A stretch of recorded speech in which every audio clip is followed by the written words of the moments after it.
It's really hard to record video on an iPhone because you have to keep looking at one fixed point, which is the camera in the corner. And when I look away and look at myself, it feels like I'm looking away from you. It's a tough choice. Anyway, welcome to this week's newsletter. And this week we're going to be talking about complexity.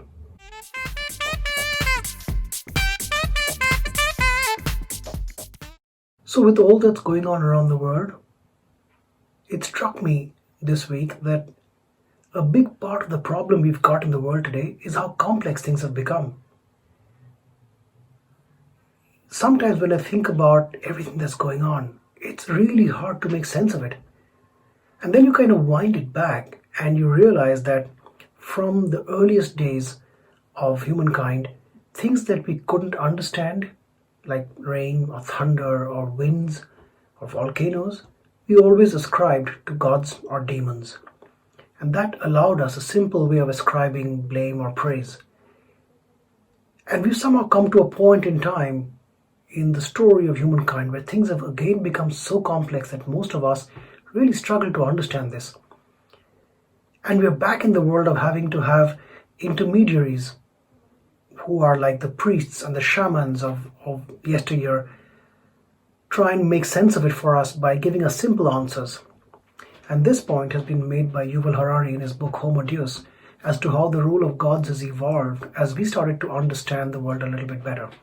But now we're back in this space, and just a quick glance around what's going on gives you a sense of how many complex things we have to deal with.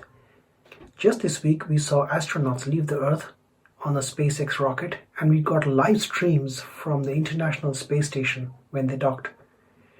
We are seeing this incredibly complex social political landscape with the Black Lives Matter movement and all that's going on in the US of A. At the same time, it's happening against a backdrop of this insanely complex trade-off between what is biologically correct versus what is economically prudent in the coronavirus and the debates about opening up versus lockdowns. And in the midst of all of that, you've got drones and beacons and 5G technology coming through. And in fact, just this week I was reading about the next generation natural language processing artificial intelligence tool, which is called GPT-3. And GPT-3 essentially works by predicting the probability of the next word in a sentence. And that's how it constructs sentences. Now, GPT-2 was released 2 years ago, and it processed 1.5 billion parameters in order to find its answers. In the last 2 years, GPT-3 has increased that by a factor of 100, so 2 orders of magnitude. So GPT-3 now processes 175 billion parameters to be able to predict human sentences better and to be able to construct human sentences better. And almost right on cue, there was an article this week about how Microsoft has started replacing humans in its news production with bots and natural language processing AI engines. So you can see this is just a very, very brief glimpse of an insanely complex world on the economic, political, social, technological, and sometimes even philosophical aspects. We talked about data last week and what truth means.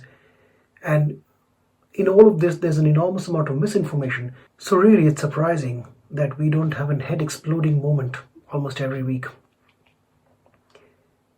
But in this environment, what tends to happen is we grasp for the simple answers instead of perhaps the right ones. So we blame coronavirus on whatever is the nearest available villain, China, or if you want 5G, which is the most bizarre conspiracy theory that seems to have gained ground.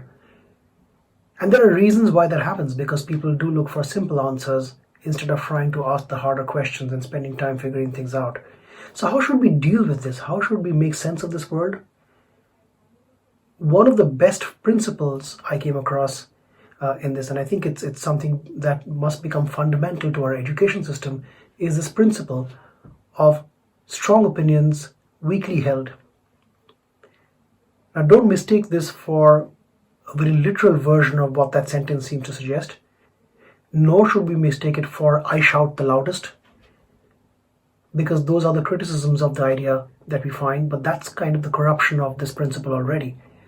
What it means is that with even limited information, we try and construct an early hypothesis about what we think is going on.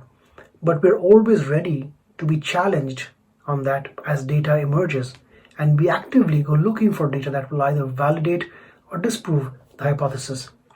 When we get into the entrenched position where we start to believe what we believe in despite data, or when we just stop looking for data that might prove us wrong, that's when we've lost that principle.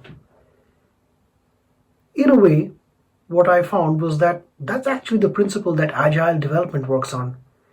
In an agile process, we don't wait till we have all the answers across every possible question that we might have when we start to build a piece of software or a product. What we do is, with initial information and a vision, we start building. But on a weekly, fortnightly, monthly basis, we correct the roadmap based on the available data. And in some cases, we pivot. And that's a really interesting example, because a pivot means we fundamentally change the direction we were going in because the data or the reality in the market tells us that we need to absolutely rethink our basic assumptions. And that ability to pivot is what makes a lot of startups successful. And that is the ability that we as human beings need to have, the ability to pivot our position when faced with an entirely different reality and new data that perhaps we didn't know existed or we hadn't come across, or for whatever reason it now challenges us. So this is what we've spoken about in this time's newsletter. We've also got a fabulous interview with Rashmi, who works in our consulting organization leading our HR initiatives. And Rashmi has some really great things to say about innovation as applied to HR. I especially love the comment Rashmi makes about how the future of HR professionals is all about being systems thinkers and sociologists. But do read that interview. It's a great forward-thinking piece. And there are some really interesting links as well. For example, we have a link that I personally found really fascinating about a company that uses biobots to analyze sewage across the US and provide more accurate readings of the spread of COVID-19 than any track and trace could do. So enjoy the newsletter, and if you like it, do sign up. If you can't read it and it's too long for you, we will try to be here on a weekly basis with the video, but the links are great, and a lot more information can be found if you follow those links, and maybe it will challenge some of your assumptions, and some of your strong opinions may turn out to be weakly held as well. Have a great week.